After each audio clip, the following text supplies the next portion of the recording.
filme The Big Short mostra o sucesso de investidores que apostaram na venda, na queda do mercado.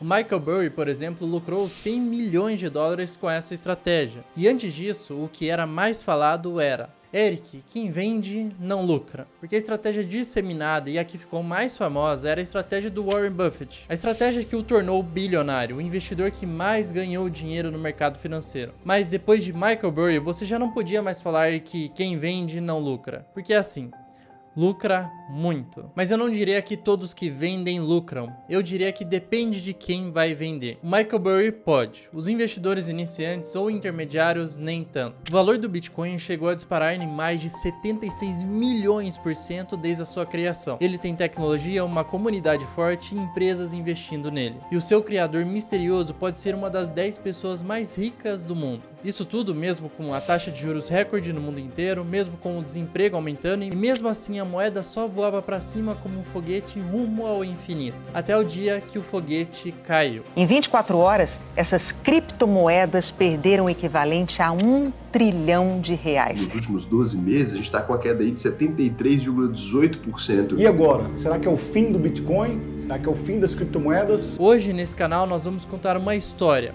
de manipulação, decepção, de lucro, crescimento, dominação e guerras políticas. Da ascensão meteórica à queda infinita, de lucros impressionantes a prejuízos devastadores. Hoje nós vamos mostrar a verdade por trás da queda do Bitcoin.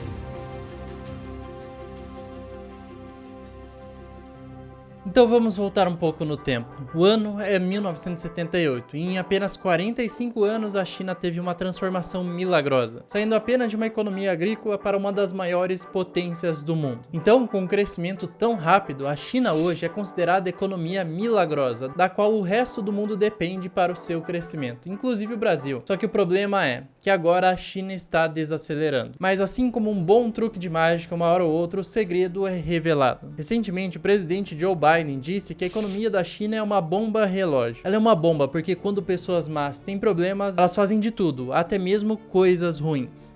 Nesse mesmo discurso, o presidente Joe Biden disse que a economia da China está desacelerando, mas será mesmo? Na verdade, não é bem assim. A economia da China cresceu 5,5% no primeiro trimestre desse ano. E para qualquer outro país do mundo, esse tipo de crescimento é surpreendente. Em comparação, por exemplo, ao PIB dos Estados Unidos, que cresceu apenas 2%. Então ainda é esperado que a economia da China cresça 5,5%. Mas por que isso é tão ruim? Bom, isso é ruim porque em relação aos anos anteriores, esse ano o crescimento caiu bastante. A economia chinesa subia 10, 11, 12 até 15%. E agora ela caiu para menos da metade disso. Se você não é um chinês, você deve estar pensando: por que isso importa? Bom, isso importa muito. E você vai ver quando que começou a queda do Bitcoin. Dia 17 de novembro de 2021. De 60 mil dólares, o Bitcoin caiu para 45 mil dólares. Nessa época, em qualquer lugar que você olhava, seja na internet ou na televisão, as pessoas estavam falando sobre a inflação dos Estados Unidos, que atingiu o seu maior nível em 39 anos e bate recorde em 2022. Depois, logo em seguida, vieram as notícias sobre as greves e também pedidos de demissão em massa em grandes empresas. E posteriormente veio o Fed reduzindo estímulos na economia. Esse cenário todo está se arrastando até os dias de hoje. De lá para cá, o Bitcoin chegou a cair de 60 mil dólares para 15.800 dólares. 10 mil reais investidos nessa época teriam virado menos de 2 mil reais. E com o mundo inteiro entrando em recessão, inflação alta, alta de juros, etc., várias empresas quebraram e obviamente que não teria dinheiro para empurrar uma alta do Bitcoin. E nem de nenhum outro mercado. Ah, chegou o ano da renda fixa, de ganhar boas rentabilidades sem precisar correr risco algum. Tudo isso em 2022, até que entramos em 2023. O Bitcoin volta a subir e praticamente dobra de valor. Só que depois de uma alta dessas, novas incertezas surgiram, novos problemas com a economia dos Estados Unidos, China e Europa, e novamente voltamos para um período sem graça. Com o Bitcoin tendo uma volatilidade menor do que o próprio dólar, por meses e meses se arrastando em 30 mil dólares. Isso até o dia 16 de agosto, quando muitos aguardavam ansiosamente por novas altas, porque a economia dos Estados Unidos começou a apresentar melhoras, a inflação já estava caindo com o aumento dos juros e então novos dados surgiram. E como um balde de água fria, ficamos sabendo no dia 16 que a inflação volta a subir. Isso já é um sinal claro que vamos ter mais do que rolou em 2023. Juros mais altos, economia mais fria, com tudo isso acontecendo, o interesse por Bitcoin cai porque ninguém quer correr risco com dinheiro, afinal dá para ganhar dinheiro sem correr risco na renda fixa. E olha só, nós só estamos falando aqui sobre o que aconteceu nos Estados Unidos, mas a China tem algo muito pior, que até o governo chinês está tentando esconder do resto do mundo. A China é o epicentro da manufatura, tudo é feito lá. Então quando a economia da China desacelera, esses efeitos afetam o mundo inteiro, incluindo o Bitcoin. Recentemente, por exemplo, o mercado de ações caiu lá nos Estados Unidos, tudo por causa da China relatando um crescimento mais lento do que o normal, que já deixou milhares de investidores com medo e também pessimistas. Um cenário muito similar a esse ocorreu em agosto de 2015, quando o yuan chinês se desvalorizou e o preço do Bitcoin caiu em 23% em apenas 2 semanas. Então, já vai somando aí, a inflação voltou a subir nos Estados Unidos, logo os juros também vão ter que subir mais do que esperado pelo mercado, então a renda fixa vai ficar mais atrativa e a economia vai esfriar ainda mais. Além disso, a segunda maior potência mundial tem uma desaceleração no seu crescimento e o yuan começa a se desvalorizar também. E infelizmente, como aprendemos em 2020, o que acontece na China não fica na China. Então, para completar toda essa receita que puxa os preços das criptomoedas lá para baixo, uma das maiores empresas do mundo inteiro, a Evergrande, entrou com um pedido de seguro contra a falência nos Estados Unidos. O problema não foi o pedido em si, mas sim algo mais obscuro e que ninguém falou ainda. É algo chamado de shadow banking. Isso não é nenhum mercado ilegal ou instituições conspiratórias, mas esse é um setor bancário paralelo, que também participa na criação do crédito.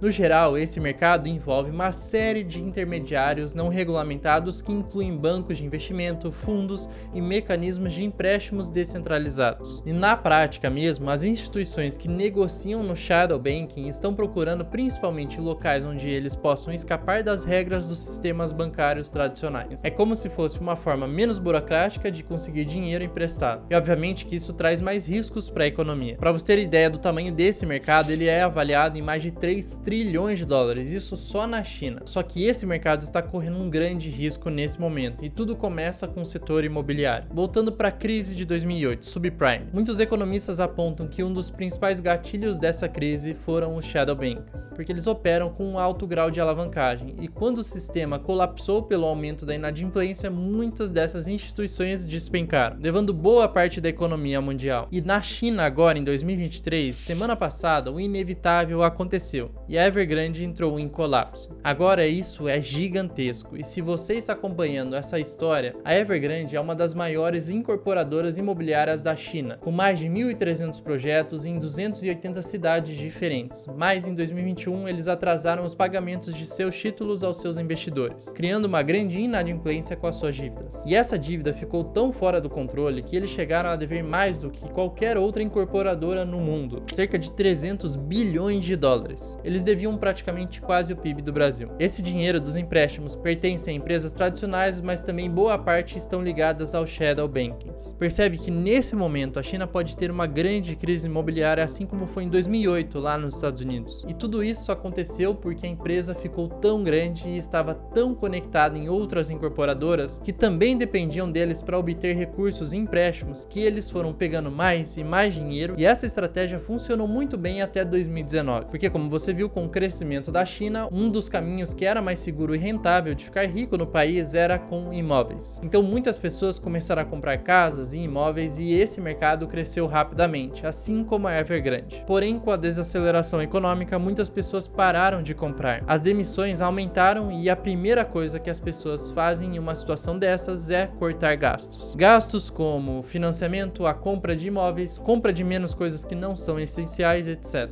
Assim, essa receita da Evergrande, que tinha dado muito certo até então, parou de funcionar por completo. Não dava mais para pegar empréstimos, construir imóveis e vender eles imediatamente por preços maiores.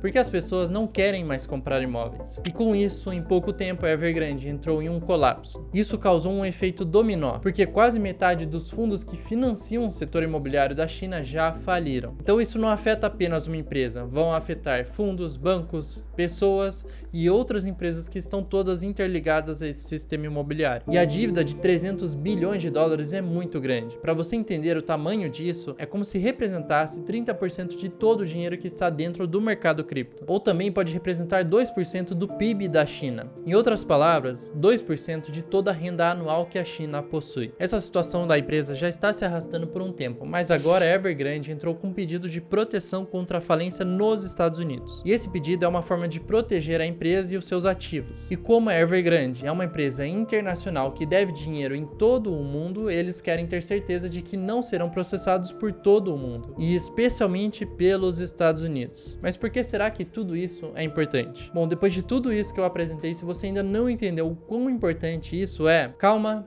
que agora você vai entender. Olha só, o mundo inteiro tem uma economia de 105 trilhões de dólares, da qual a China é a segunda maior com quase 20 trilhões de dólares logo atrás dos Estados Unidos. E a sua queda está tendo um impacto não apenas na economia da China, mas também na economia dos Estados Unidos. E obviamente que isso inclui a recente queda no preço das ações e também no Bitcoin. Só que essas quedas não são nada comparado ao que está por vir, porque tem algo muito pior pela frente. Porque existe uma outra incorporadora na China que todo mundo está de olho agora, chamada de Country Garden, que é ainda maior do que a Evergrande. E esse contágio de várias empresas está levando a um problema potencialmente muito maior. Esse problema tem o potencial de trazer quedas ainda maiores no preço do Bitcoin e também no mercado de ações. Hoje existem aqueles que defendem como certo as quedas até o final desse ano e outros que dizem que é impossível o mercado cair mais do que ele já caiu. E ambas essas pessoas estão erradas. Ou elas não te mostraram toda a verdade, porque olha só, no pior dos cenários, o preço do Bitcoin vai cair ainda mais. De acordo com seus últimos suportes e também resistências, ele tem duas zonas principais. A primeira está logo abaixo dos 26 mil dólares, que é a região dos 23,5 mil dólares. Aqui seria uma queda pequena, com um cenário mundial não tão negativo. Já o segundo local é a região dos 20 mil dólares. Aqui já seria uma queda maior. E dados ruins, tanto dos Estados Unidos quanto da China, podem ser gatilhos para essa queda. Isso, claro, se o mercado continuar caindo. Também não podemos esquecer que quanto mais tempo se passa, mais valioso o Bitcoin fica. E faltando menos de um ano para o halving do Bitcoin, como eu expliquei nesse outro vídeo, fica cada vez mais difícil do preço cair muito, porque já estamos há um bom tempo em queda. Mas, como eu falei, muitos economistas consideram que o pior ainda não chegou. E o que pode trazer mais quedas é o sistema de shadow banking. Essa pode ser a última coisa que faltava para termos a última grande queda. E esse vai ser o último momento que uma geração inteira de pessoas, a nossa geração, terá para comprar o Bitcoin a preços baixíssimos. Mas qual será que é a chance disso acontecer? Bom, o desemprego da China já está tão alto que eles estão tentando esconder os dados do resto do mundo. E o grande problema da China hoje é que eles dependem muito do setor imobiliário. E a Evergrande é apenas uma entre várias outras empresas que estão com problemas agora. A China também está passando por uma deflação, que é um fenômeno raro, de quando os preços das coisas acabam caindo. O problema disso não é a queda dos preços, mas sim o motivo dessa queda, porque os consumidores pararam de gastar dinheiro. E a última notícia negativa da China está relacionada com uma empresa que tornou ela a mulher mais rica da Ásia, mas desde então Yang Hua perdeu mais riqueza do que qualquer outro bilionário na história. Cerca de 28,6 bilhões de dólares em apenas 2 anos foram perdidos. Isso porque a empresa que é a maior construtora da China em vendas, a Country Garden, também está em uma crise de dívida. Essa empresa está repetindo os mesmos passos da Evergrande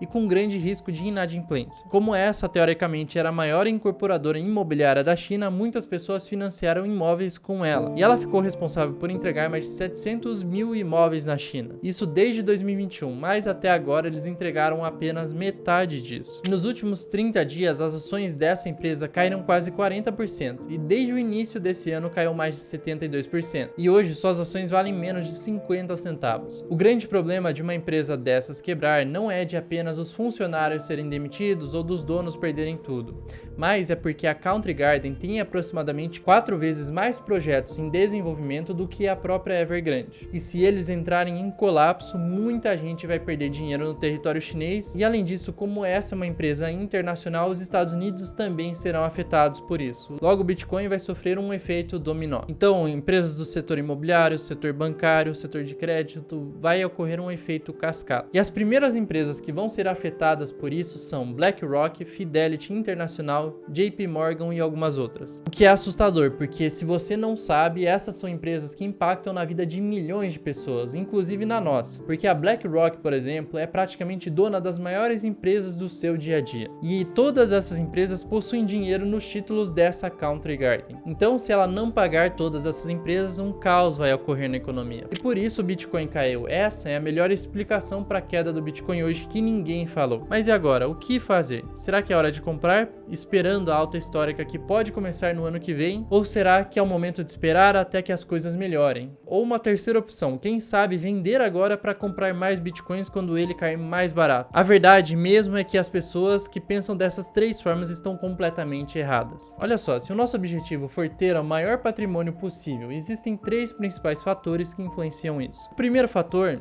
é o mais óbvio, que é o quanto você consegue poupar. O segundo fator que vai interferir no resultado final do seu patrimônio é o tempo em que você faz os seus aportes. E o terceiro fator é a rentabilidade na remuneração daquele investimento ao longo do tempo. Ou seja, a gente vê aqui que o preço de compra só influencia em um desses três fatores, a rentabilidade. Quanto mais barato você comprar um ativo e ele se valorizar no futuro, maior será a sua rentabilidade. E esse eu chamaria de um fator que você não tem 100% do controle. Enquanto isso, as outras duas variáveis dependem exclusivamente de você. Só depende de você ganhar mais para aportar mais dinheiro, só depende de você economizar dinheiro agora, sabendo que nos próximos anos teremos grandes valorizações no Bitcoin, é trocar o que seria o tênis de hoje pelo valor de uma moto no amanhã. E sobre a terceira variável, quando se olha o valor do Bitcoin ao longo do tempo e a sua característica deflacionária, fica muito claro que se você aguentar essas quedas, por pior que seja o cenário econômico, e aproveitar esses momentos que o interesse por esse assunto diminui bastante para aportar mais,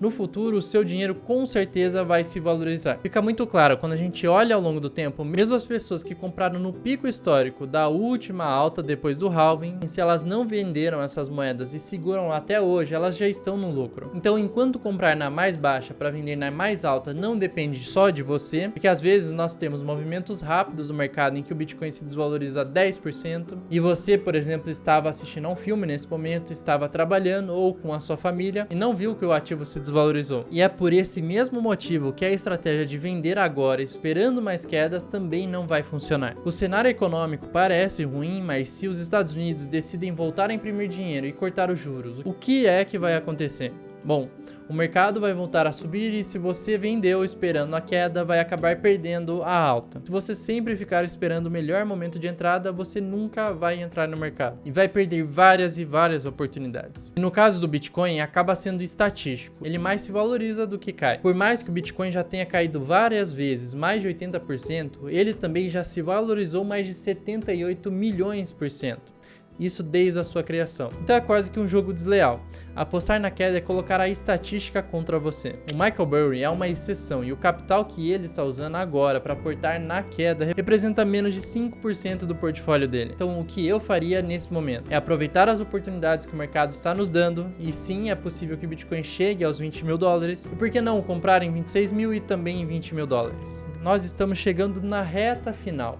O momento que vai separar os próximos milionários em cripto daqueles que mais uma vez vão ficar olhando as notícias, as histórias de pessoas que compraram em 2023 e surfaram a alta nos anos seguintes. E as histórias das pessoas que compraram no ano de 2023 e surfaram a alta nos anos seguintes. E por isso que no tema do vídeo de hoje eu quis enfatizar que quando se trata do Bitcoin, quem vende não lucra.